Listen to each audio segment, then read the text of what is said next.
うんぼりではなく、これは私の最高傑作。二人の登場で、神が立ちはだかれば神をも決めるであろう。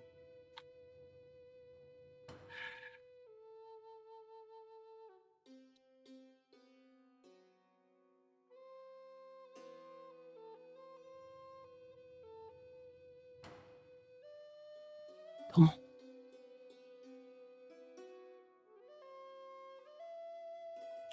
Hello and welcome to Weapons for Warriors. Today I have quite an awesome review for you. Today we have one of my favorite films of all time, Kill Bill, and we have the sword from that film, the Hanzo sword, the bride sword, however you want to call it, by Shang Sword. Some of you may know them as Saintly Hanzo. I believe they are known as Shang Sword now. So let's jump into the review and show you what we have. First of all, I'd like to show you that it comes in this wonderful display box. Look at this. Pretty awesome. Even though it's not like, you know, one of those super expensive boxes, still really nice in the gesture, and the color just matches perfectly. It's really nice to have. A lot of people don't give you a box, and if they do, usually, let's be honest, sometimes the quality is not all there. However, beyond me getting ahead of myself, the quality is here. There are a few missteps along the way, but we're going to go over that here in a moment. So one of the things you'll learn about me and how I care for my swords and store them, I like to put them in gun socks. Why? Because of the silicone content that's inside the cloth. Makes it moisture resistant pretty much to help prevent rust. So let's go ahead and take it out of the gun sock here so you can see what we have inside. That's just a little pro tip I wanted to share with you guys. Something I've been doing for a while and it works really well. One of the worst things you can have is have your sword store in storage for a while, and you come and look, and behold, you have rust. Don't want that. Okay, so the sword comes in this nice sword bag here, which is actually really good quality. I see quite a few different variations of this, and even though it looks like a regular sword bag, it's a little bit thicker, a little bit nicer. So let's unwrap this and show you what we got. So fair warning, I have done a small amount of modification since getting the sword, just to make it a little bit more film accurate, so to speak. The way I tied the Sageo on, which makes it a little bit more film accurate, which this actually does come in a presentation, not when you purchase the sword. And so let's go over it, because there is a lot to go over and a lot to love about this sword. So in my attempt to not get fingerprints all over this thing, I have these white cotton gloves that I'll be using. If you have any sayas that have, you know, attraction to the fingerprints, as I would say, like the piano lacquer type stuff, these are perfect. Let's go ahead and check out this piece here. All right, so let's check out the Kashira. And I think the Kashira and the castings themselves are of very good quality. They're not the best in the world, of course, but they're actually painted genuinely well from different versions I've seen. And I forgot to mention, this version that Shang makes of this sword is probably the most film accurate that you can get all in one shot. So let's go on to the Fuchi. Now, I want to preface, I'm not an expert, so I may get a couple things wrong, but please leave some things in the comments letting me know if I pronounce something wrong or if I say something wrong. But genuinely, it seems like these are good quality fittings. You may notice also that the Tsuba here is relatively thick. Now, I'm not sure if that's 100% film accurate or not, but it's definitely looks like it did in film. Now, these holes here are probably slightly larger than they appear in the film, which is okay. Still generally the same look. Okay, so the Manuki are also exactly as they are depicted in the film. Let's show the other one. Now, I've seen these things before. Not exactly sure what they are, but I have seen them somewhere before. These symbols. So if anybody knows, go ahead and leave that in the comments because I am very interested. Let's get a nice clear look.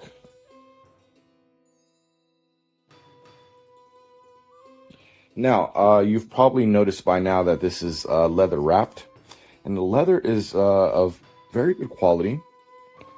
Not only that, but the diamonds themselves are pretty uniform all the way through. I'm not going to say they're perfect, but they are pretty close. Also, they are relatively tight. I don't know if you can see that, but they're on there pretty good. Don't get much movement in the knots. And overall, I'd say that this was wrapped very well. You can see I can move it just slightly, but some spots are super tight. Now let's talk about the Semegawa. What kind of quality Semegawa is this? Well, it seems to be like medium quality. I'd say medium-sized nodules. And that's on this side of the sword, the side that is sort of displayed and shown to the world, right? Now, the other side has something very interesting, and I don't know if every sword is going to get that, but if you check that out or you look closely, you'll see an Emperor nodule right there, which I thought was pretty awesome. Some really fat nodules in there, which is pretty cool.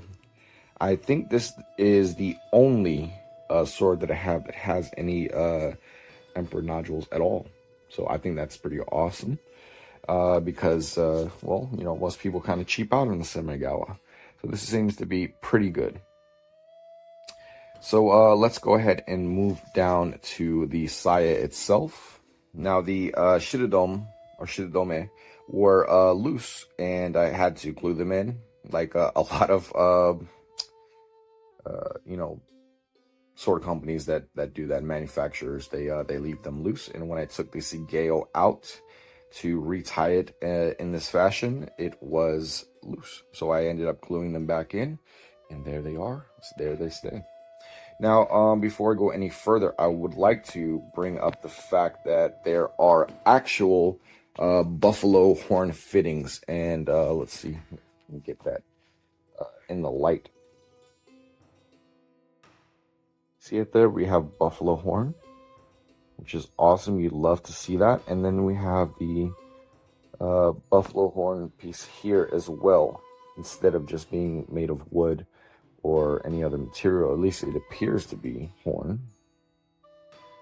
Still not 100% on that, but this part for sure I know is horn. You can see that little transition, that ledge there, just slightly.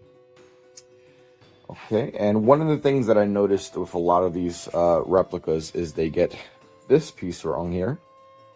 This engraving, this carving, which is of a lioness. And this is very well done.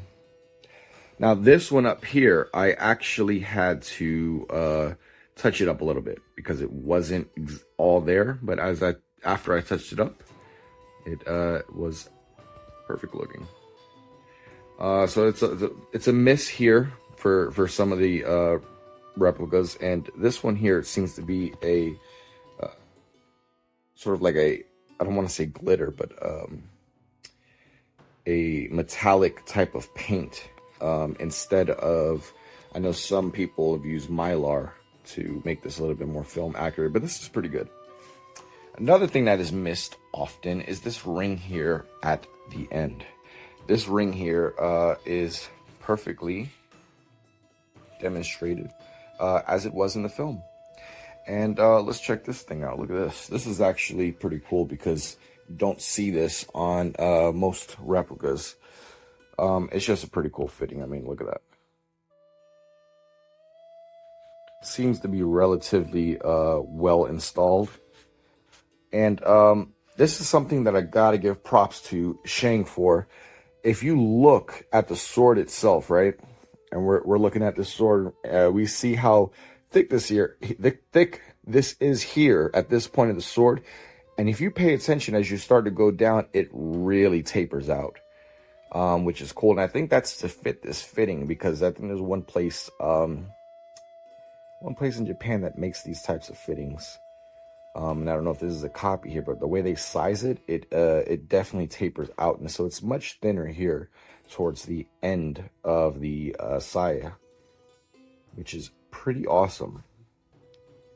So now let's get to the other part of the sword. Now, before we get to the pokey stabby part, as Matthew Jensen likes to say, I want you to see here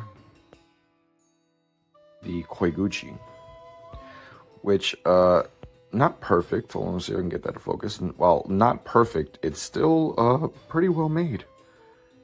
Pretty well made. It looks dirty, but I think that just might be the type of wood that it's made out of. See if we can get that to focus. So this actually looks very well done. You see that buffalo horn going all the way around, which is a big deal for me. Believe me, I'll have a sword review in the future where it doesn't have it, and it's very noticeable. So I just want to bring that up before we get to the actual sword itself. Now, the sword was oiled very well, so I went ahead and took my little blue shop towels and dried it off so you can get to see the actual blade itself.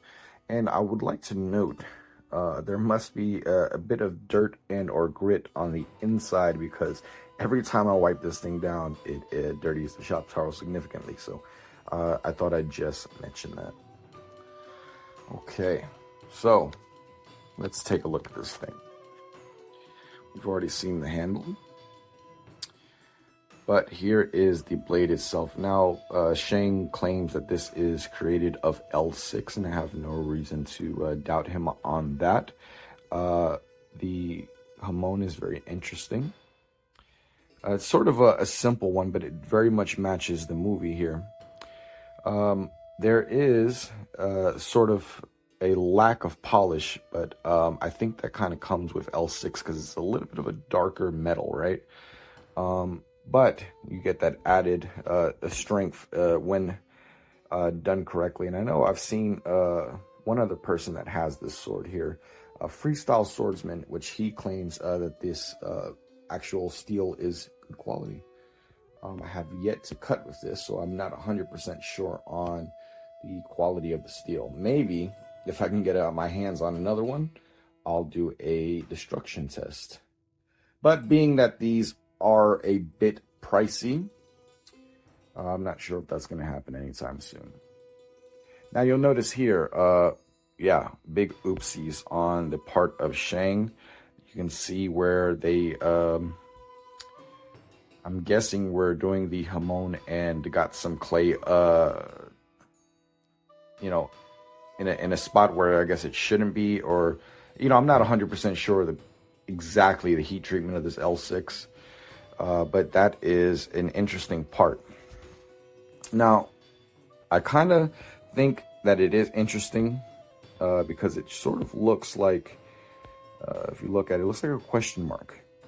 So, I mean, there's no swapping this sword out for any other sword or anything like that. So that's just an interesting thing here. Look at this habaki. This habaki was actually installed rather well.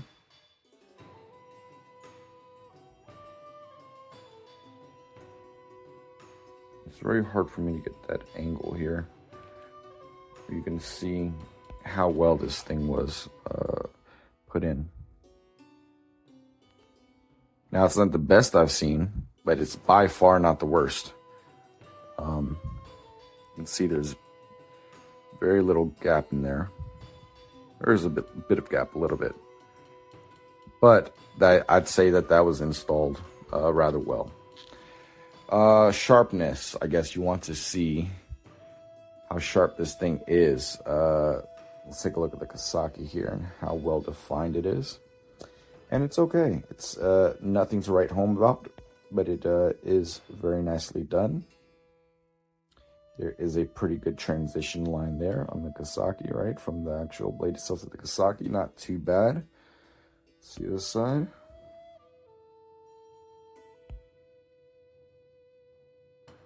Looks pretty good. Looks pretty good. Let's see the actual tip itself. See if I can get a focus on that. Wait, it is so difficult to focus on this thing.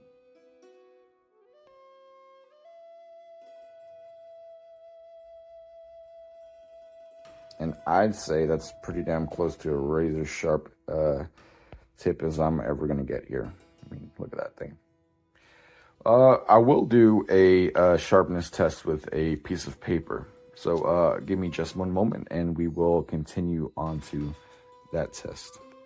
All right, here it is. And let's just see how sharp it comes. I've not stropped this, haven't touched it, haven't done anything. I'd say that's pretty sharp. Pretty clean cut, I'd say. Let's see if I can get it. Yeah. So, I mean, it comes sharp. In case you're worried about that. Definitely no issues there whatsoever. And, well, what do I think? What do I think about this sword? The Bride sword, or the Hanzo sword from Kill Bill. I think it's a thick, heavy, robust type of blade. And I think it's pretty darn film accurate. One other thing that I like to talk about, that in the future I like to see a little bit updated or corrected here, is the actual gap between the lion dog or the food dog, or you know, whatever you want to call it here, this engraving. It's a little bit too far from the Habaki. I wish it was a little bit lower. Just like it is in the film. So if that's something that we can have corrected in the future. Beyond that, I mean, this thing feels solid. No rattle, no wiggle. Everything feels very, very good. I mean, this is one of my favorite swords. Not just from TV and films, but actually I own, you know, quite a few swords, and this one is one of my favorite. I just love the way it's built. I love the way it looks. This is an awesome sword. Price tag. It is going to run you about $800. Now, I'm going to talk to Shang and see if I can't get a discount code or something like that we can put in the description. And hopefully I can do some more reviews of his swords in the future. Because I'm going to talk about the elephant in the room here. Shang's sword has had, in the past, it would seem, some unfavorable reviews. And I think that mostly probably comes from a bad communication, from what I can see, from what I understand. And I noticed when I spoke to him, I didn't have any such issues like that. He was very nice. He was... I think there's a bit of a language barrier and communication issue like that. However, if you speak to people with respect and you're kind to them, and if you're not, what do you think's gonna happen? You talk to me like a fucking prick, I'm probably gonna be an asshole back to you, right? So, yeah, that is my review of the Shang sword. Hanzo sword, and I think it is the most accurate depiction of the Bride sword from Kill Bill that you can purchase. And well, is it worth $800?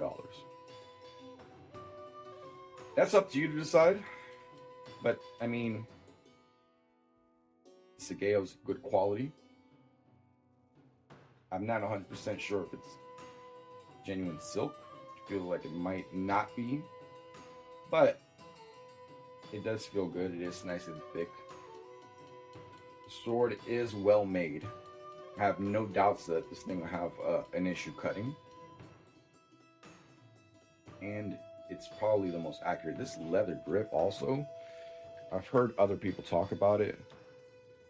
Like Freestyle Swordsman, he has the same, an older version, but he has the same sword. And I gotta say, I think it's pretty good quality leather.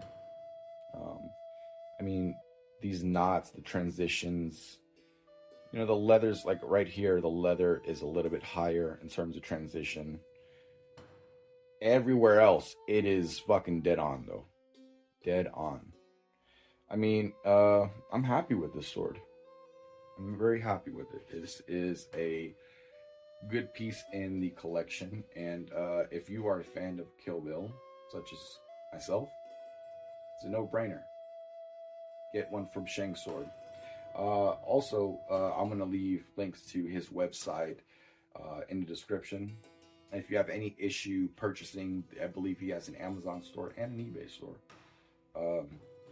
So that's it. I'm going to end this one out with a little bit of B-roll. And yeah. Hanzo sword, baby. Can't beat it. See you next time.